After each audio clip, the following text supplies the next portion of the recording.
Om Shruti Smriti Purananam Alayam Karunalayam Namami Bhagavad Padam Shankaram Loka Shankaram Shankaram Shankaracharyam Keshavam Badarayanam Sutra Bhashya Kritau Vande Bhagavantau Punah Punah Ishvaro Gururatmeti Murti Bheda Vibhagine Vyomavadvyaptadehaya Dakshinamurtaye Namaha Gukarastvandhakaro Vai Gukarastvandhakaro Vai Rukarastannivartakaha Rukarastannivartakaha Andhakaranirodhitvat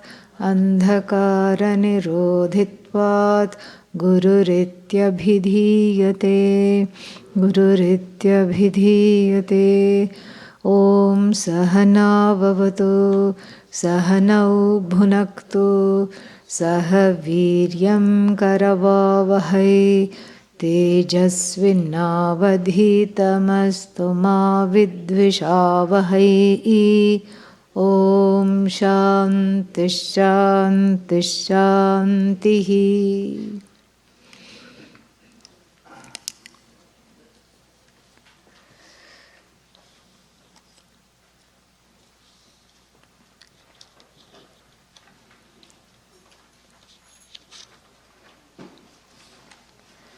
Start from 48.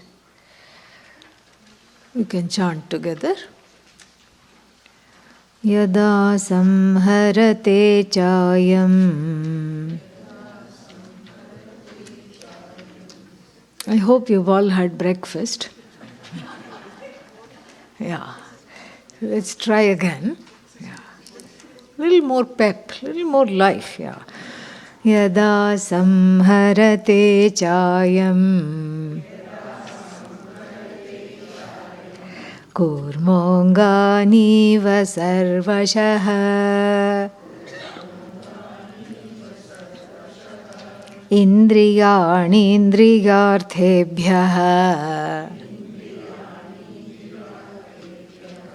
Tasya prajna pratisthita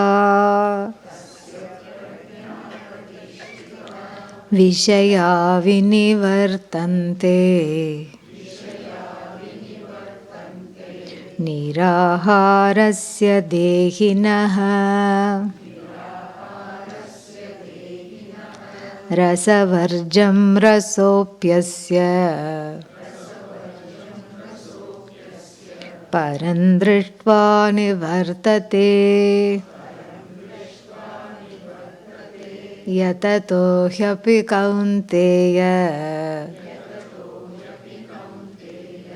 Purushasya vipaschitaha Indriyani pramathini Haranti prasabham manaha Tani sarvani samyamya Yukta asita matparaha Vashehi yasyendriyani Tasya prajna pratisthita.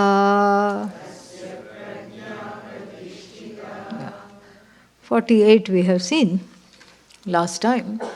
This is a ongoing, Oh yeah, 58, sorry. Thank you. So, we have seen this last time, and we are in the section of Sthita Prajna Lakshana. Lakshanani, the various ways in which one recognizes a person of knowledge. What kind of knowledge? Self-knowledge. What other kind is there, really? So, a person of self-knowledge, how to recognize? There are a series of verses that we have seen, and we are going to continue to do that. And this whole section continues up to, verse number 61. And after that, a slightly connected but slightly, different scenario is given. So number 59, Vishayaha vinivartante niraharasya dehinah rasavarjam rasopyasya parandrishtva nivartate. So this is, talking about, last time we saw how what distinguishes a person of self-knowledge, a jnani, from an ajnani is the ability to withdraw the mind from being a slave or being enslaved to the sense organs. We saw that. Just like even a tortoise in that family, what do? They are able to withdraw their limbs. And suddenly there is just one shell. So they go back into the shell, but that's not the example. The example is they withdraw at will the organs. So similarly, there seems to be a connection for us. And what is the connection? The sense organs are journalists. They report. They write reports. Yes, there is, wonderful, some fragrance coming. And something is, the olfactory nerves report. The eyes report. There is something new in the market that the eyes, have seen, like the children's game. I spy with my eyes. And then you have to fill in the blanks. What? And for the person, something new is always seen. Whatever it is. The ears hear something new. All these things. And that's fine. You can't beat up the sense organs for doing their job. Just like you can't beat up the reporter for writing the news. News is there, it is a fact. It is there, it happened, it's reported. And so you can't say, I'm going to not see anything. How is that possible? You can't get through life without seeing anything. And so there seems to be a connection between the eyes, the ears, all the sense organs, and then the mind. There is a connection. And that connection is highlighted here.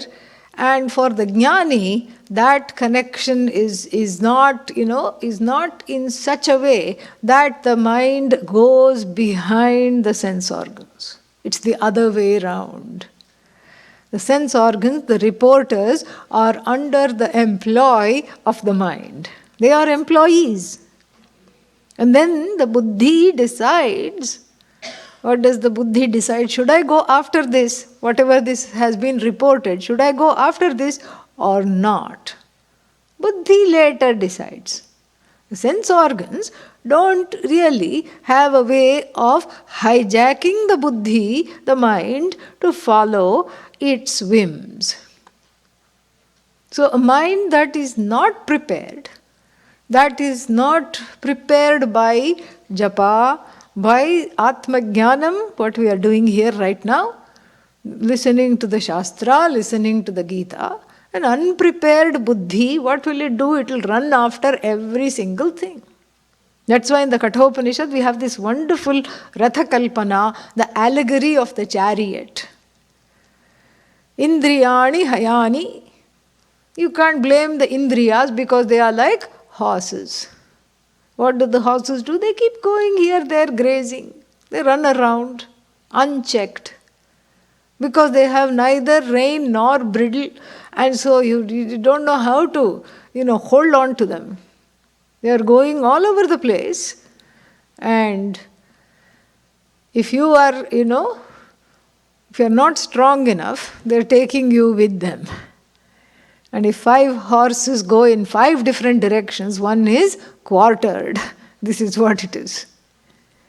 There is no person available to have discrimination, to decide what to follow and what to not. There are certain desires that are okay to be followed because as long as they pass the litmus test of dharma, it is okay. No problem. But those desires, they have no place in your life because they are not dharmic, number one.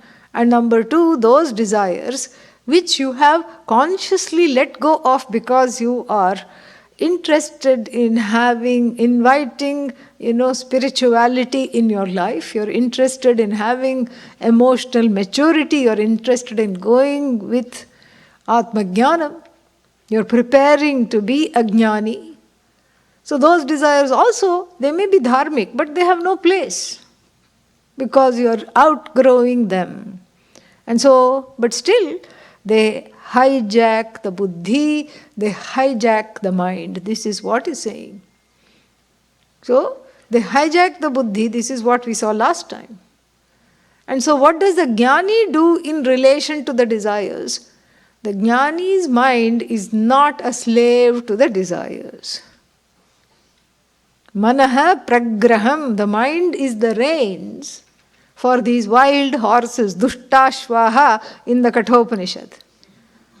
Dushtashvaha, and the buddhi is the sarathi. The buddhi, holds the reins of the mind in its hands. And the buddhi directs the horses, go here, go there. So the sense organs are nicely tamed. They become sadashva. Sadashva means very well behaved, trained horses. Not wild horses that unseat the charioteer. Who is the charioteer? You.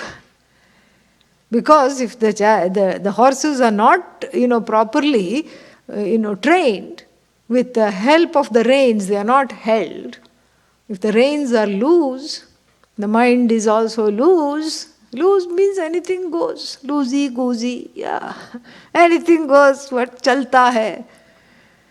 I think I'll pursue this. No, I think I'll pursue that. No, now this, now that, now this. Indecisive.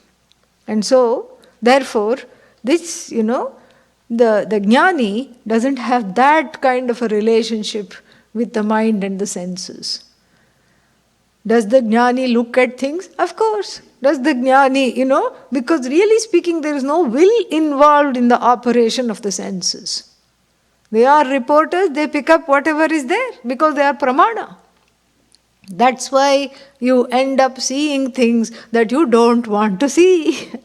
You end up hearing things that you don't want to hear because there is no will involved in how the sense organs operate.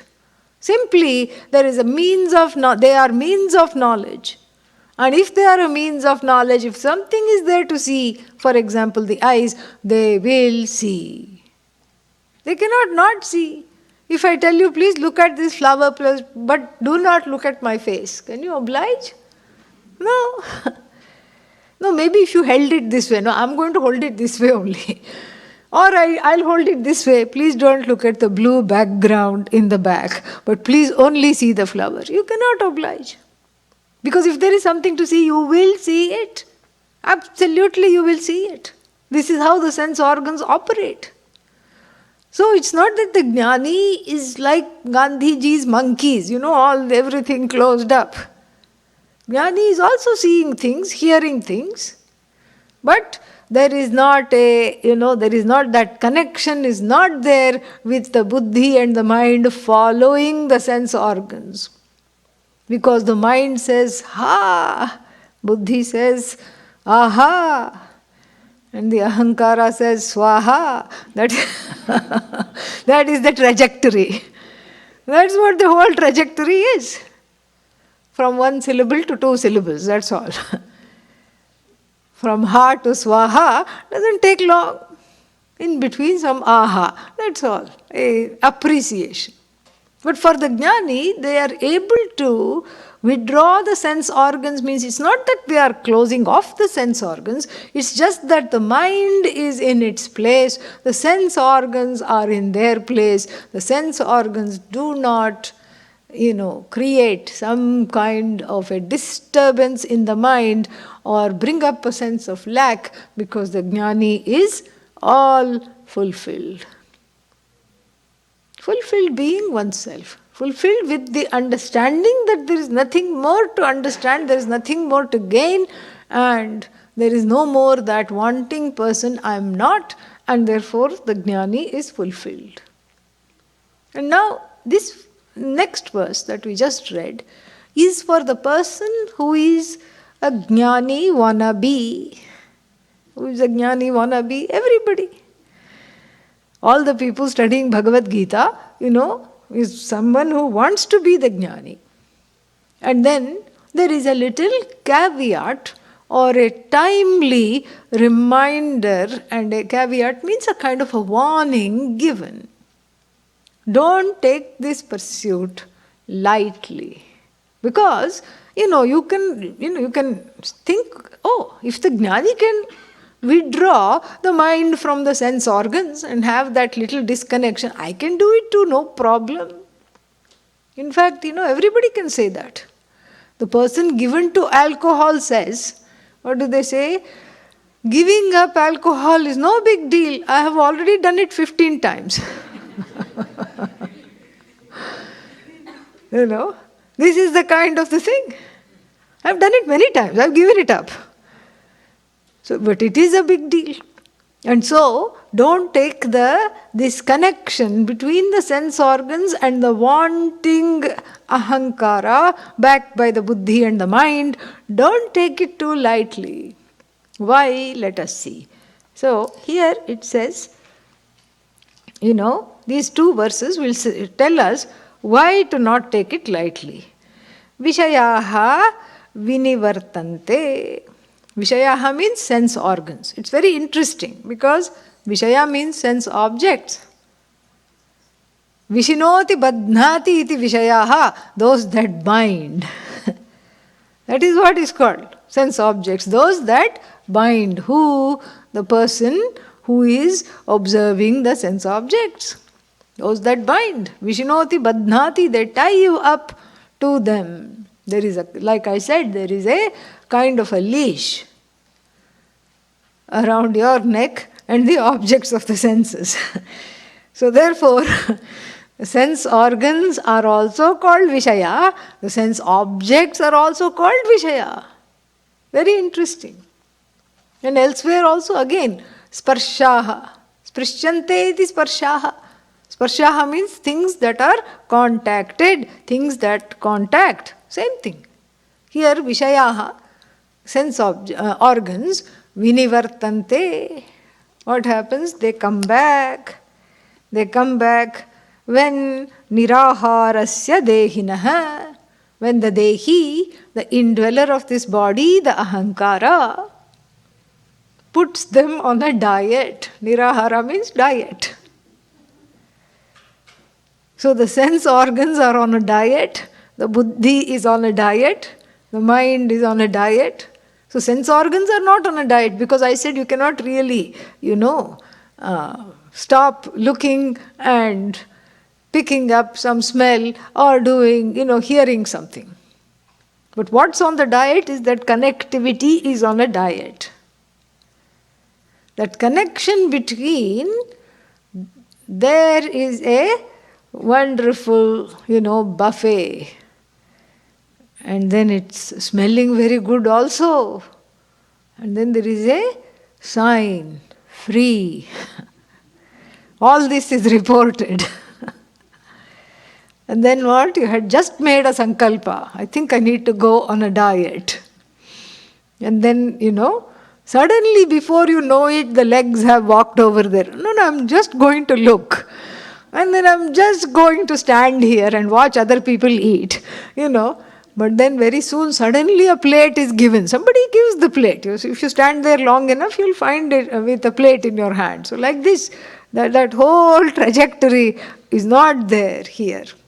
The person has dridata. The person says, okay, if there is a sign that says buffet free, and if I am, not going to go there, then if I'm not going to eat, if I have made up my mind that I should eat moderately, then that means what? I should go elsewhere. So the person goes away. And then what? Puts the mind on a diet. Not only is the body on a diet, now the mind is on a diet, buddhi is on a diet, and the person goes and tries to sit quietly, but already the damage has been done, and tries to meditate. Om Namah Shivaya. First meditation goes well. Om Namah Shivaya. And then samosa comes in contemplation. Kachori comes in contemplation. Because one has already seen what the buffet was like. And the next Om Namah Shivaya is unheard because one is already drooling, salivating, because this is what happens, and this is exactly what the verse is describing. Vishayaha vinivartante, the sense organs, the mind are all not going, haywire, they are all together. For the person of steel will who has been able to put this aside and have the sankalpa that these are the certain objects that I'm not going to follow. Let the sense organs report, it's okay, I'm not going to come under their spell and follow these kinds of the things. So that person is called nirahara. And dehi, deha asya asti iti dehin. So the one who is in the indweller of this body, the buddhi, ahankara, etc. together decide, I am not going to go after this. Then what happens? The mind has come back, but the longing remains. Rasa here is longing.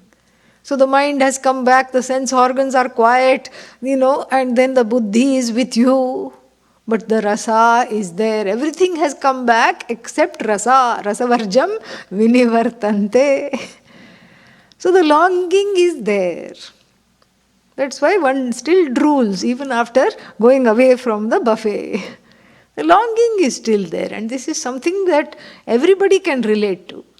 One starts studying Vedanta. And then what? One stops doing other things in life because this study takes over, and there are so many things that are important and so many things that need to be done. For the study, Shama has to be gained, Dhamma has to be gained, all these things, preparation, calm mind, non-reactive ways, Shraddha, trust and pursuit of the knowledge, all this has to take place. And then what? In the process, somehow the longing for the pre-Vedanta life remains. Oh, now I'm a Vedantin. I can't go to the movies anymore. No, who told you can't go to the movies? Go to the movies. And people tell me, yeah, I tried, but I don't enjoy them very well. I don't enjoy them like before. Movies, parties, all these things, they had a certain allure. And now, I don't, enjoy them that much. Okay, don't go to the movies, sit and study. No, that also I don't enjoy that much. This is called ubhaya bhrashta, neither here nor there. And then people tell me, until I started to study Bhagavad Gita, I was okay. And now I neither like, bhoga, and I'm not that much into yoga either. So I'm kind of in between. This is okay, but the transition cannot be permanent.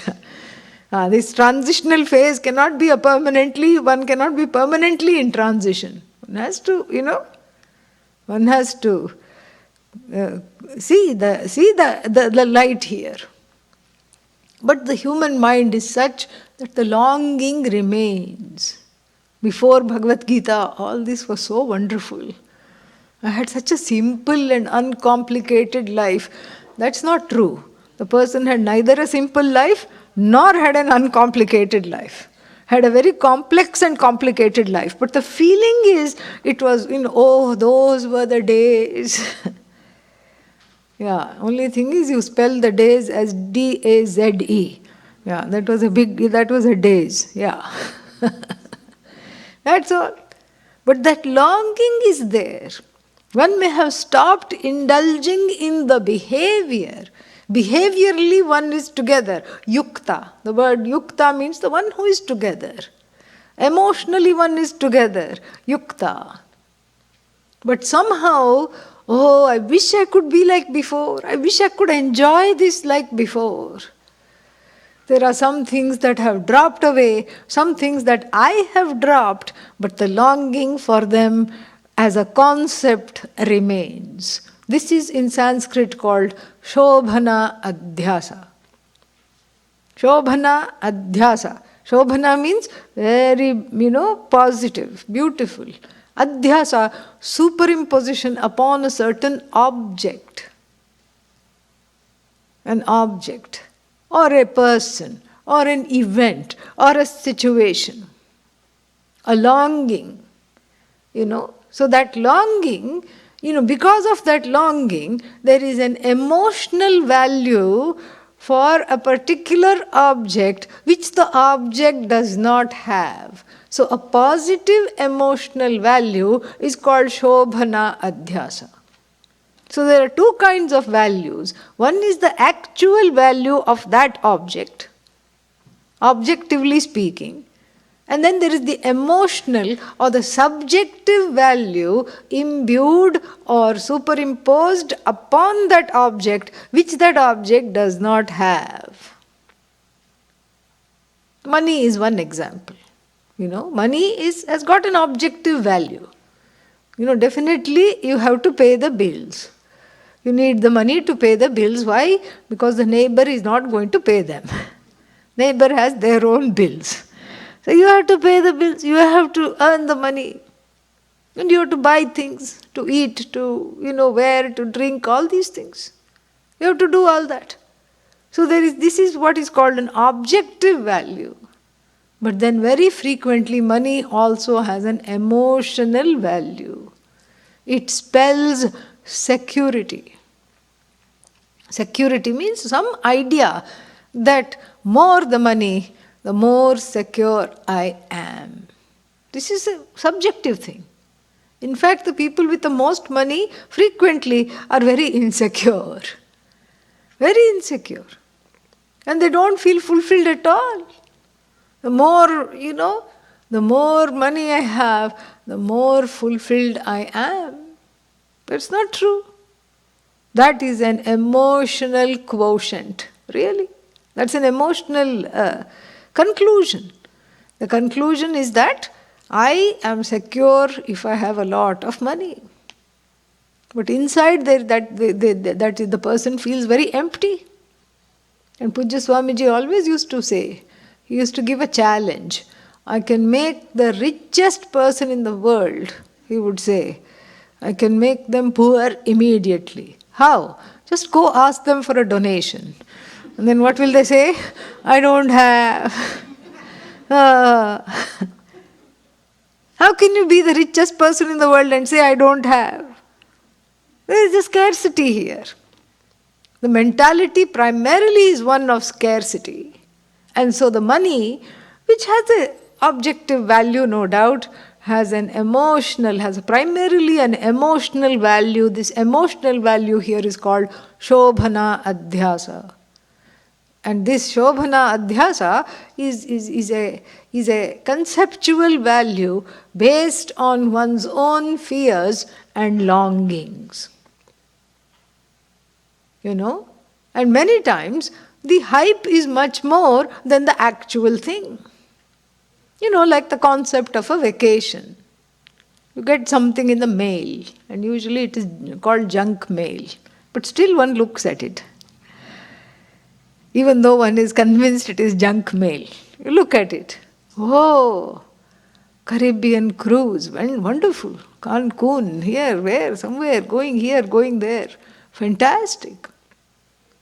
And the people who are, sending you this, whatever that, leaflet, brochure, in the mail, they were not born yesterday. They were very, very clever. What do they have? All, bright blue, turquoise beaches, white sand. And then what? Miles, stretches of that. And then, in the sand, blue table, just the same blue of the ocean, matched. 2 blue chairs. Why? One for you, one for the significant other. Of course, they are empty. They are waiting for you. That's the idea. And then the chair has an umbrella. And underneath will be 2 drinks also with their own umbrellas. I have never understood that. And this is what you see. And you say, beach vacation. And you want to go. Because there is a longing for it. There is a longing for the sun, sand, solitude. Solitude you can get in your own house. No, but that's boring. I may be disturbed. I may not, because the house there is a certain relationship. I feel a sense of responsibility. Wherever I look, I see cobwebs, and I can't really meditate except upon the cobwebs. And so therefore, this is, I have to go away. Okay, go away. And what is the reality? The reality is something called Adobe Photoshop. That is the reality. And things are photoshopped out. What is photoshopped out? The teeming millions of people to whom this brochure has been sent. And all of them who have booked this vacation. Photoshopped. And the concrete jungle of hotels. Photoshopped. Not a single building in sight. And all the bodies on the beach. So much so that you can barely see the water. Photoshopped. Everything is photoshopped. It's taken out of the... You can do that. You can take things out of the picture and put other things that you want. Creating in the mind an emotional value, creating in the mind, tugging at that emotional value for that sun, sand, water, solitude, some kind of an ideal vacation. This is a very much of subjective value. So even though you have trained the mind, trained the sense organs, trained the buddhi to back off from these kinds of useless longings and instead focusing on a sense of belonging with Bhagavan, studying the Upanishads, the Bhagavad Gita. So you're trying to fill up the longings with a sense of belonging, which is the only way to go. Still, the longing, the emotional longing for the object remains. This is one of the 2 verses which is a caveat from Bhagavan. The emotional longing remains. This is purely a subjective value. So the concept of it remains. You may not like parties anymore. No, not that anything is wrong with the parties. But sometimes, same things are talked about. Sometimes people gossip, say bad things about another person, and you don't feel good about it. You don't feel good doing it. You don't feel good listening to it. But somehow you can't drop it. And even if one has dropped it, there is an emotional longing. Well, it wasn't so bad.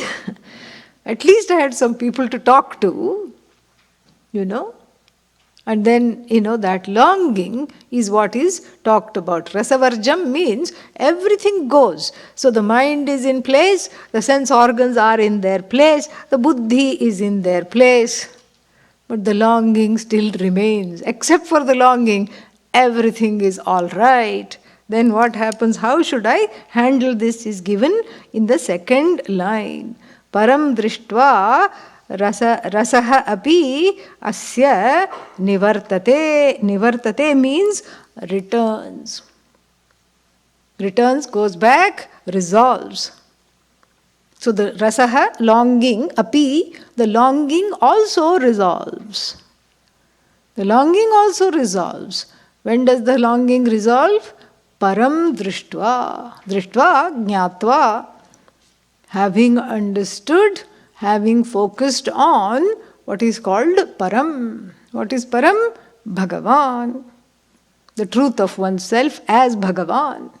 But first we say Bhagavan.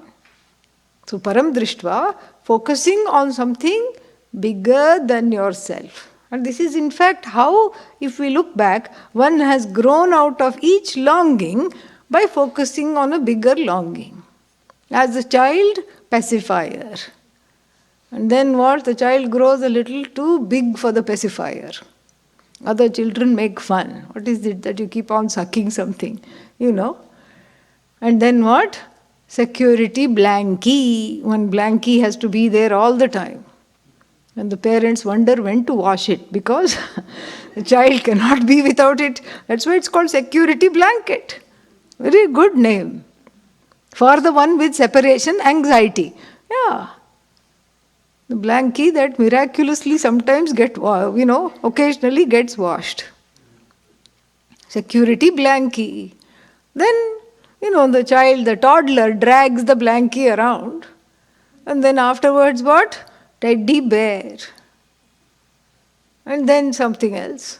Age appropriate, gender appropriate, cars, trains, dolls, all these things. And that's given up something else. That's given up something else. Then school, then video games, then something else, something else, something else. Finally, one ends up with a stock market, the latest toy. Like a balloon, it goes up, it comes down. Sometimes it gets punctured. Same thing, from balloon to stock market. That is the trajectory. Every time one has to let go of a previous longing, something new and bigger is focused on, the previous thing is dropped off. Same thing, how do you get a candy from the hand of a baby? And even though they say it's like getting candy from the baby, try getting candy from the baby's hand. It's not so easy. Anybody having babies will tell you this. It's not so easy. It'll clutch onto it. You show it something bigger, and it will drop and go there. That's how. It's, the psychology is very simple. And in fact, who is the one having the longing here? It's not the adult. It's the permanent baby in the form of the inner child. That is the one having the longing. It's a truncated bunch of needs and wants that have not grown up and will never grow up. You cannot remove it. This is called the unconscious. Freud is credited with the term unconscious. But we had this term long ago. Kashaya. Gaudapadacharya calls it Kashaya. Gaudapadacharya is the grand guru of Adi Shankara. Calls it Kashaya. Sludge. Translates as inner sludge. Thick. Viscose. You can't see through it. Messy.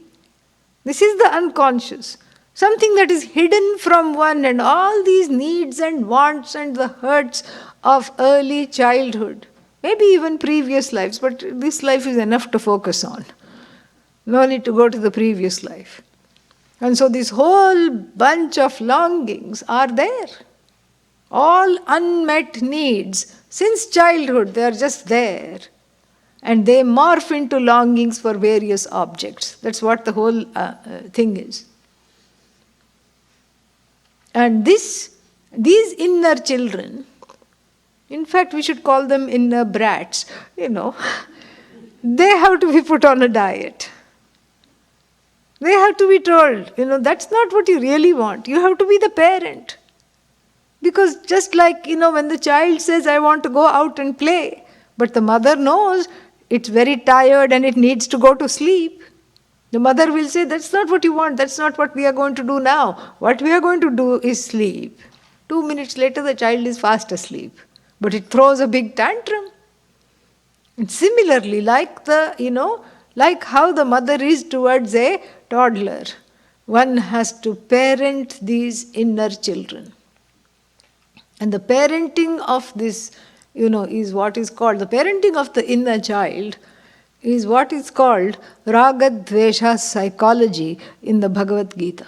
The psychological approach to dealing with one's preferences, strong preferences and strong prejudices. This is what is, the Bhagavad Gita is very, very famous for, and this is the portion that is going to, unfold all this. Very beautiful. And so therefore this inner child will want something. The adult wants to sit and study, wants to commit to the life of yoga. The inner child says, no, no, no, bhoga for me. So it's almost like there is a split within, so the one who is the adult here in this verse has given up the sources of longing very happily, no problem at all, and the inner child is still meditating on those longings. Oh, how nice it would have been if I could just do this, if I could just do that. Even though the adult has decided that is not the way I want to go.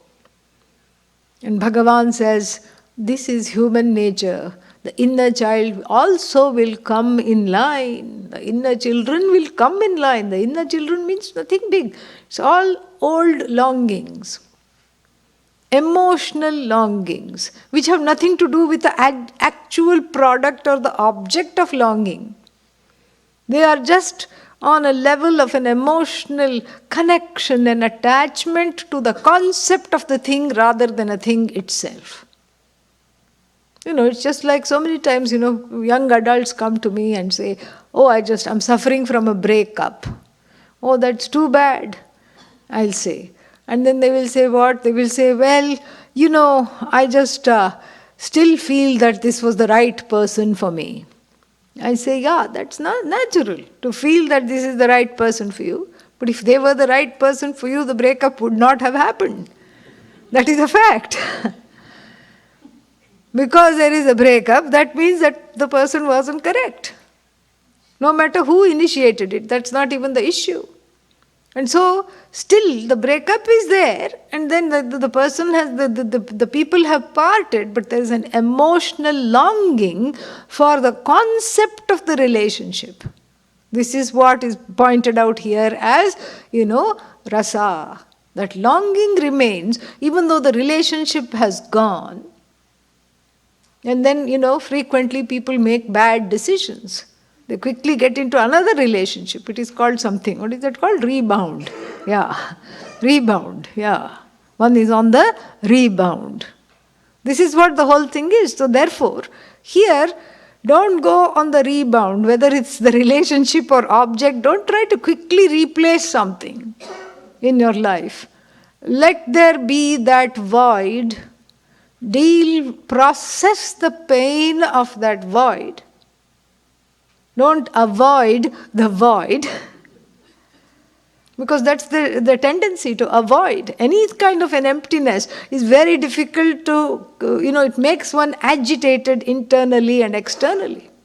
Whenever there is a loss of a person, of a friendship, of a relationship, of an object, anything, the tendency is to want it quickly, want the same thing or a similar thing and replace it so that I don't have to deal with the feelings. But it's in fact that feeling is what is called rasa, that longing has to be dealt with. And how to deal with it is beautifully given. Put it at the feet of the Lord, the goddess, whatever devata you worship. This is, a case where help is needed. Ask Bhagavan for help. I'm not able to overcome this longing. I have this sense of longing. Because here, what are you doing? You're in invoking Bhagavan, you're doing two things. One is that you are no longer alone. You are able to see that in every situation, wherever there is an emotional longing, there is a sense of bereavement. Now it's not just you. You can no longer ask the question, why me? There is no why me here anywhere. Because this is a psychological law. And the psychological order for us is not a mandate of Bhagavan, it's a manifestation of Bhagavan. So this is Bhagavan presiding as the law of psychology. And what is the law of psychology? If something is taken away and one has an attachment to that, one will hurt. The longing will remain long after one has trained oneself to not want it, the particular object of longing. This is a psychological law. And so the first thing that you do is see the law and then That there is a safety in that, because what is infallible is a law. So basically you have Ishwarized your feeling but just by looking at the law of longing. Ah. How does longing operate? It's not just for you, for everybody. And if it is a universal phenomenon, then it's a law. It has to be understood and respected as such. Then you are no longer alone. You no longer feel slighted, targeted, singled out, nothing. Because it is the law. If something is taken away, there will be sorrow. Yes, I'm feeling the sorrow. Why? Because I have decided to, close the door on these kinds of situations. I'm no longer going there, but that longing is still remaining. This is a law. So now you look at the longing as Ishvara's presence. More longing, more Ishvara. More sorrow, more Ishvara. More difficulty in your life, more Ishvara in your life. This is how to understand this verse. So that is the first blessing of looking at it like this. To keeping, bringing Ishvara into your life, into the picture. And the second blessing is, the first blessing is you're no longer alone. You're not alone at all. Because you have Ishvarized the whole thing. The second blessing, and this is what the verse says, is that you are replacing the longing with a sense of belonging. That is what is to do. Param drishtva, you are belonging to that which is ultimate, Bhagavan. That which is whole, that which is complete. And in connecting to Bhagavan, just like everything in your life has been replaced by something bigger, ending up in the stock market, and then what? After stock market, straight jump to Bhagavan. Yes, the taker of all stocks. Yeah, just go there, and then what? All the other longings connected to anything just slowly drop. The longing is the last to drop.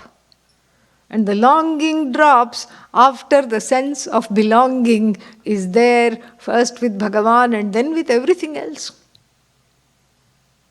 So replace the longing with a sense of belonging, and one is not troubled by these longings.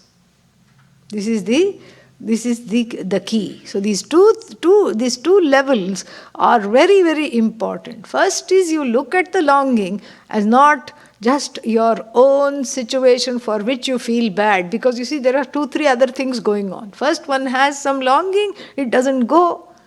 Then one brings out a little invisible whip. This is called self-flagellation. Even after attending so many Gita classes, so many camps, so many courses, why this? I have this longing. Why me? Other people seem to be fine. I only have this longing. Put down the whip. How? By seeing that this is a universal law. Wherever there is an emotional value, wherever there is a sense of longing, it will be there. It's not just you, it's a psychological order. And the order is non-separate from Bhagavan. Wherever there is longing, even this longing that is remaining is a manifestation of the effect of the psychological law called Bhagavan. So the first thing to do is to Ishvarize the situation, Bhagavanize the situation. Is that a word? It is now. When in doubt, Ishvarize. When in doubt, Bhagavanize. Otherwise you individualize. If you individualize, you jivize. Yeah. And that's not a good thing. Don't jivize, Ishvarize. Okay? Yeah. Look at it from the standpoint of Bhagavan. That is the first thing. The second thing is to let go of this, or you don't even worry about letting go of it. Replace this with a sense of belonging to Bhagavan. That infallible source that is limitless, who is the truth of my own nature, which I am yet in the process of knowing. I Surrender to that. I surrender the longing. You can say as much. These stupid longings are not going away. Help! Do something. What are you sitting there for? Do something. You can tell Bhagavan. And Bhagavan says, Tathastu, and the longing goes away. Only the longing for Bhagavan remains. And the longing for Bhagavan is not a difficult longing, because that Bhagavan being you, is immediately resolvable in the truth of oneself. In fact, that is the only longing that is there. The longing to be one with Bhagavan is the only longing, not even the primary longing. That's the only longing. That's the only longing. And one comes, it is a longing that is not cultivated. One comes with this longing. There are certain desires that are cultivated. Like what? What is an example of cultivated desire? Huh? Blue cheese, very good, yeah. Blue cheese. It gives me the blues. That's why it is cultivated. Cultivated desire. And then, I was talking to some young adults. I said, what is an example of uncultivated desire? And one young fellow raised his hand. Yes, cable TV, uncultivated desire. That too, cultivated desire. Need for food, cultivated or uncultivated? Uncultivated. Need for samosas, cultivated. Need for air, uncultivated. Need for some shelter, some clothing from the heat and the cold, because we don't come with fur, uncultivated. The need to be one with the source, uncultivated. That's the only longing.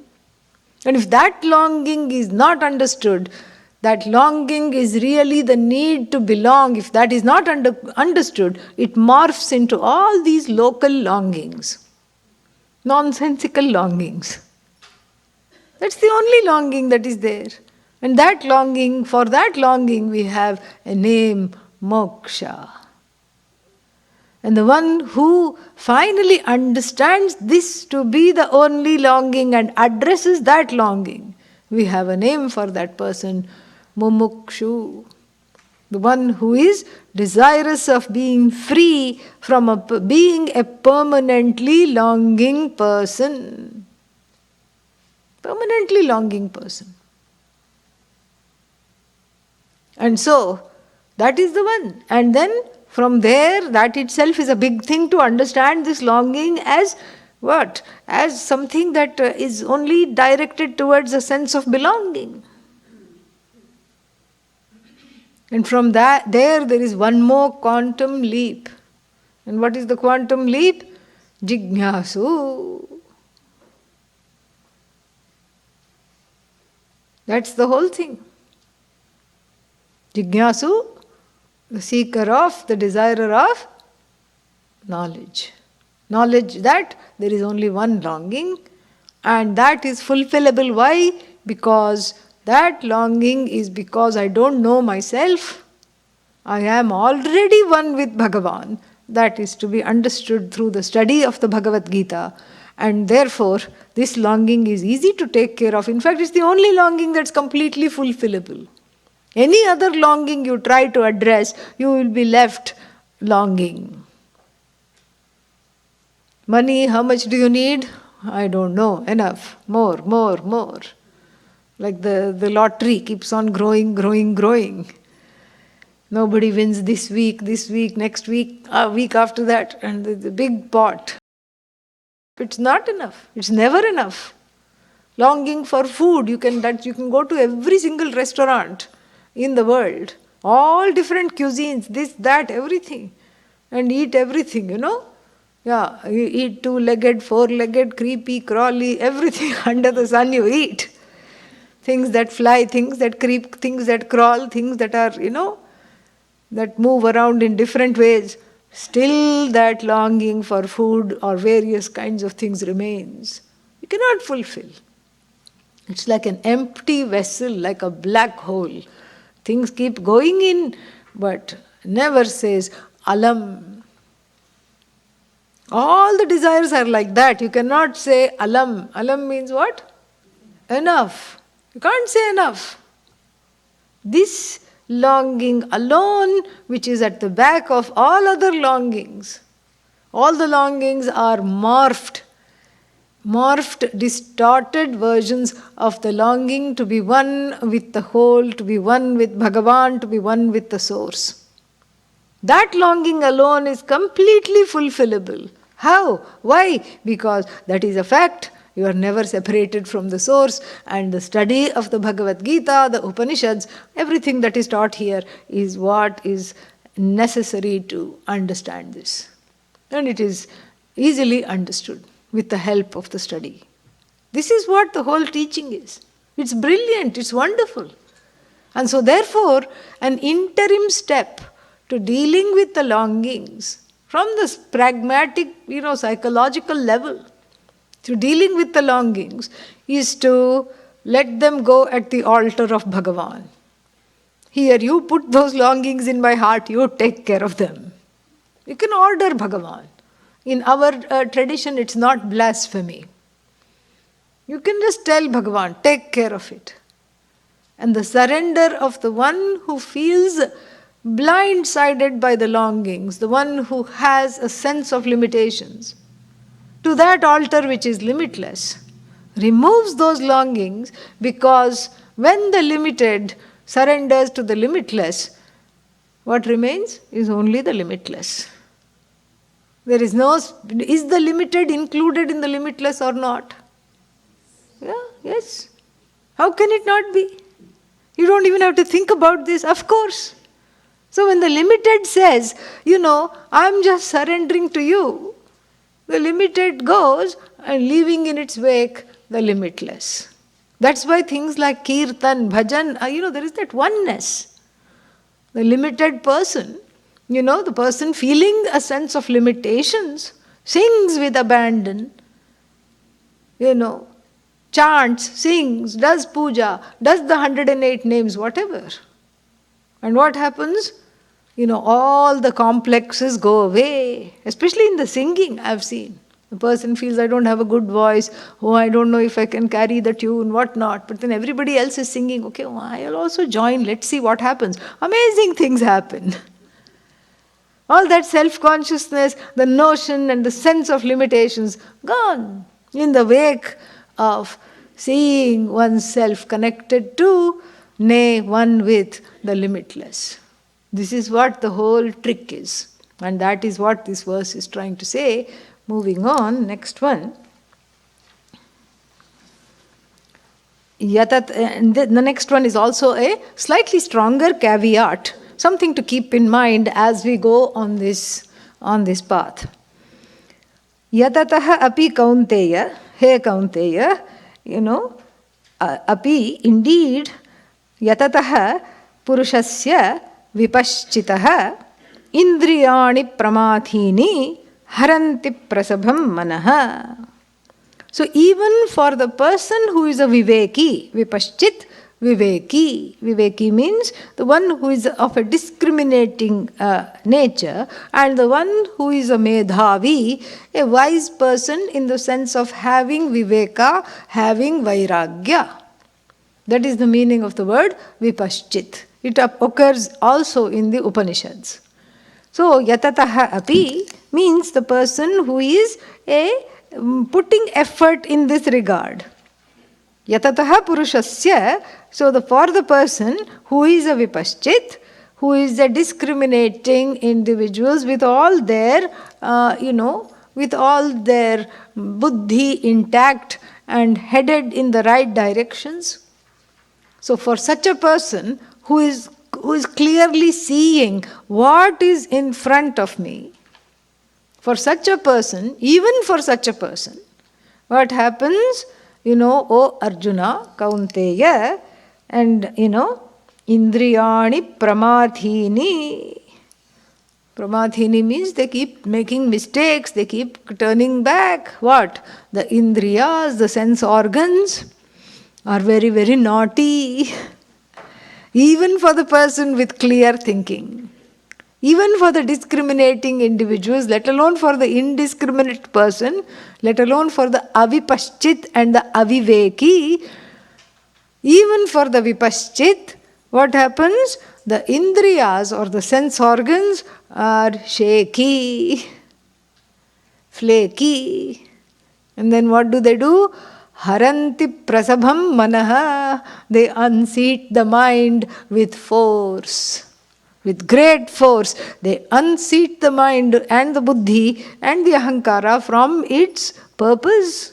And what is the purpose? To find Bhagavan as the truth of oneself. That's really the only longing. If that is not recognized, all the other longings pop up. They morph into other longings. That's what the whole thing is. And so, haranti prasabham manaha. Forcibly, they take away the mind. And then when we, understand the meaning of this verse, what happens? We cannot but think of Vishwamitra. Yeah, you know Vishwamitra? Yeah. So he wanted to be a Maharshi. You don't go in life saying, I want to become a Maharshi. You don't give yourself the title either. Somebody else notices and gives you the title. And the person who is receiving that title ideally should not want it or need it. That is the Maharshi. The one who is qualified to gain this title, ironically, must not want it or need it. That is who is called Maharshi. And then this, he wants to become a Maharshi. And the reason he wants to become a Maharshi is a very long chain of events. Useless events. He goes to Vasishtha's ashram and, at an odd time. Neither lunch time nor dinner time. Along with a whole army. He was a king. Along with a whole army of people, he goes to the ashram. And then Vasishtha is in possession of Kamadhenu, the wish-fulfilling cow. And he says, Dhenu, 200 people, 5-course lunch, please. Immediately the lunch comes. And Vishwamitra says, oh my God, these gourmet food, gourmet dishes, gourmet ingredients. Where did you get it at such short notice? Well, I have a cow. And, and then, he enjoys the hospitality, and when time comes to take leave, as a good host, Vasishtha says, I hope the hospitality was well, you were well taken care of. If there's anything I can do for you, if there's anything you want, please let me know. And Vasishtha was being a great host, Vishwamitra a bad guest. When he said, I'd like the cow. There is a fine line of distinction between guest and pest. And Vishwamitra crossed it. He crossed the line there, made a pest of himself. And Vasishtha was little taken aback. He says, well, I can give you her, but only a Maharshi can command her. No one else can command her. No, is that so? Meaning if I take and, let me try. Come on, get me some gold coins. And cow would not oblige. And so then he said, okay, the cow is useless. And then he thought, okay, I really can't take Vasishtha also with me, along with the cow, because Vasishtha will not listen to me. And so, better to have the cow minus Vasishtha. And so what to do? I have to become a Maharshi. So he says to Vasishtha, what should I do? Vasishtha gives him a list. He takes it all down. Meditate all day long. Check, do this. Check, do that. Check. Brahmacharya. Check, And then what else, Don't eat, live on roots and fruits. Check. And, do this, do that. Check. He takes the list. He says, okay, I'm going to be the biggest and the bestest Maharshi. in the world, and I'm going to come back for this cow. Take care of her properly because she's now my cow. Yeah.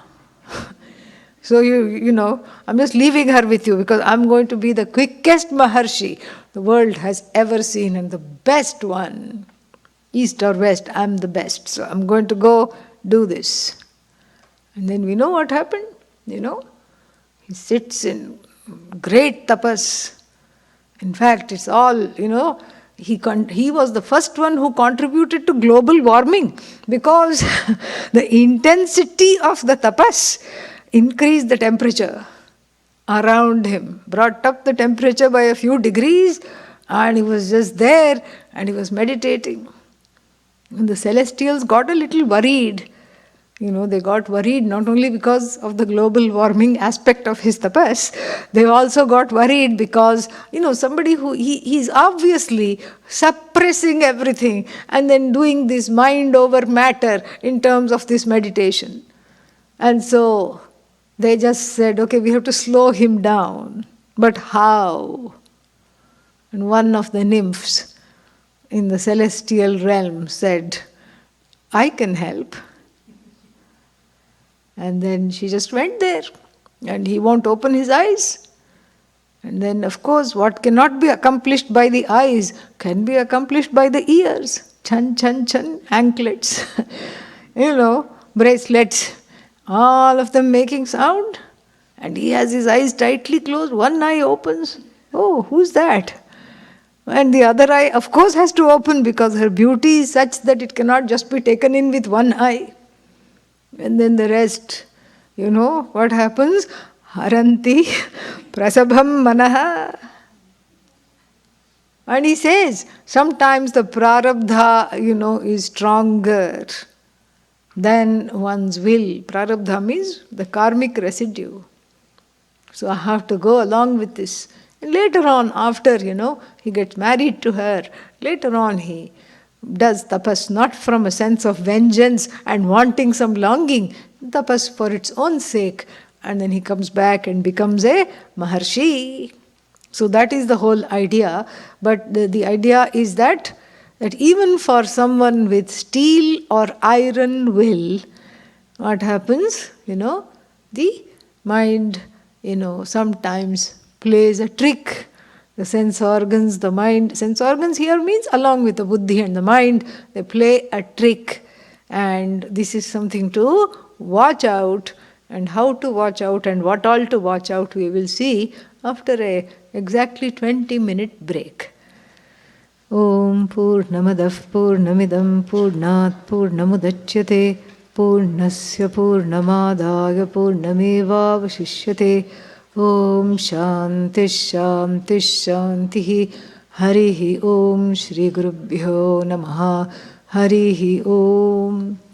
11:32 we will start the class.